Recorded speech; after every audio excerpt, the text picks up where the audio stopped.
साथियों जय भीम, आदाब, नमस्कार। मैं धर्मेंद्र कुमार भास्कर और आज फिर से आपके बीच में बहुजन सफरनामा चैनल के साथ जुड़ा हूँ।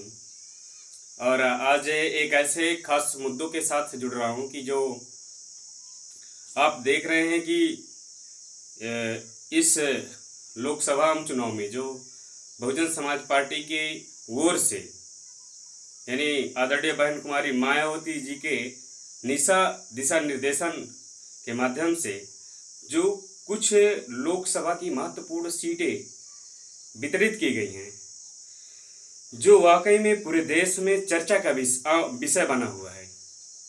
उनमें से अगर मैं नाम लेना चाहूँ उनका, तो वैशाली से वरिष्ठ पत्रकार शंभू सिंह का नाम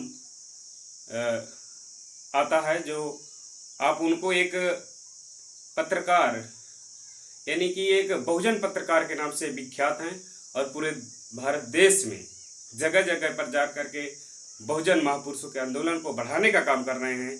और अगर बहुजन समाज में कहीं भी शोषण, उत्पीड़न, अन्याय, अत्याचार, जुल्म, ज्यादती होता है तो वह नेशनल दस्तक के माध्यम से उनकी खबर लेने पहुंच जाते हैं।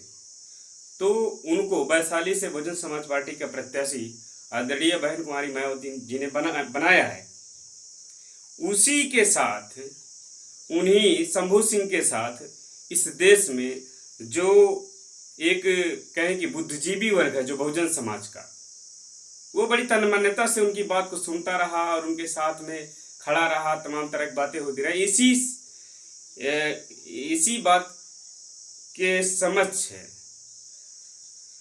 अभी आप देखे होंगे कि जनवरी फरवरी से तमाम, और उसके पहले भी समय से डीयू की प्रोफेसर डॉक्टर रितु सिंह, उसके साथ डीयू में अभद्रता होती है प्रधानाचार्य से और वो आंदोलन करती है। तो आंदोलन में हमने देखा कि जितने भी एक्टिविस्ट रहे या अदर प्रोफेसर रहे, वो डॉक्टर रितु सिंह के साथ उनके हुए जुल्म ज्यादती के साथ खड़े रहे और लगातार कहते रहे कि हम आपके साथ हैं, हम आपकी लड़ाई लड़ेंगे, हम आपको न्याय दिलाएंगे।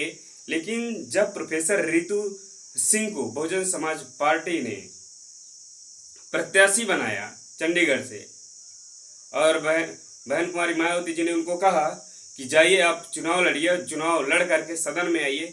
फिर चूंकि माननीय कांशीराम साहब कहते हैं कि जो समाज हुक्मरान नहीं होता वो समाज सुरक्षित नहीं होता है, उस समाज की बहन बेटी सुरक्षित नहीं होती हैं, इसलिए आप लोग हुक्मरान बनिए और चुनाव लड़ करके आइए, अपनी बात खुद उठाइए और समाज की बात उठाइए। लेकिन बात दिलचस्प ये है कि ये जो एक्टिविस्ट है, कुछ जो ये प्रोफेसर हैं, जो बहुजन लीडरशिप को नहीं बनना देखना चाहते हैं, क्योंकि बहन कुमारी मायावती जी की रणनीति 2024 की अलग है।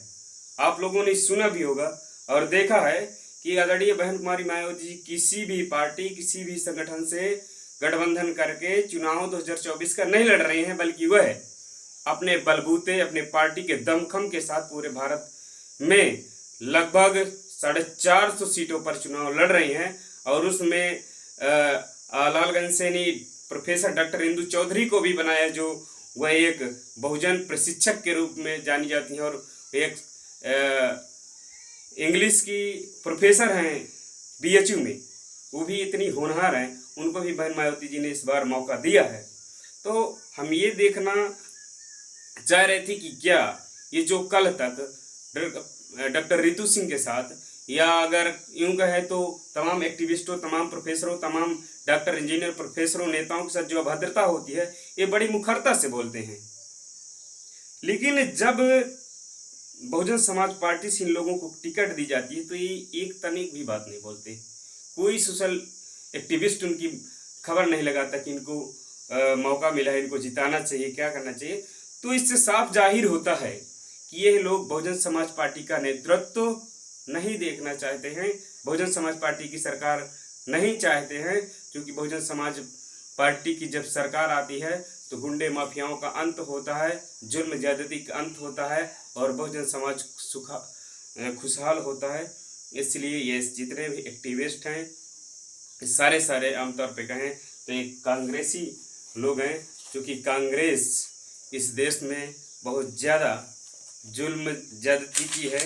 तो उसी संदर्भ में पहले हमारे महापुरुषों ने कहा, जिसमें पेरियार साहब साफ साफ कहते हैं कि कांग्रेस के द्वारा चलाए गए आंदोलन से इस देश में डेमोक्रेसी नहीं बल्कि ब्राह्मणोक्रेसी आएगी। उसी को बाबा साहब डॉक्टर अम्बेडकर कहते हैं कि लोकतंत्र और ब्राह्मणतंत्र एक साथ नहीं चल सकते हैं। उसी को साहब कांशीराम साहब कहते हैं कि मैं अस्थायी परिवर्तन नहीं चाहता, बल्कि बहुजनों की राजनीति सफल करने हेतु भाजपा व कांग्रेस का खात्मा दोनों का जरूरी है। मानव कांशीराम साहब इस बात को कहते हैं, लेकिन वही हमारे जो बहुजन एक्टिविस्ट बने हैं, बहुजन प्रोफेसर हैं, जो कांग्रेस के दलाल बने हुए, कांग्रेस से थोड़े पैसों में या मोटे रकम लेकर के बहुजन समाज पार्टी के खिलाफ बोलते रहते हैं, उन एक्टिविस्टों, उन दलालों, उन चाटुकारों से मैं कहना चाहता हूँ कि अगर तुम डॉक्टर अम्बेडकर, फूले साहू पेरियार, माननीय कांशीराम साहब की बात करते हैं तो फिर आखिर दोगलापन क्यों? आए नहीं, अन्यथा की दशा में यह समाज तुम लोगों के साथ भरोसा छोड़ देगा और जो इस देश में मिशन मूवमेंट को पनपाया है, बहुजन विरासत खड़ी की है, उस आयरन लेडी का साथ देगा। और ये तमाम सारी बातों के साथ मैं भी आपके बीच में हाजिर था।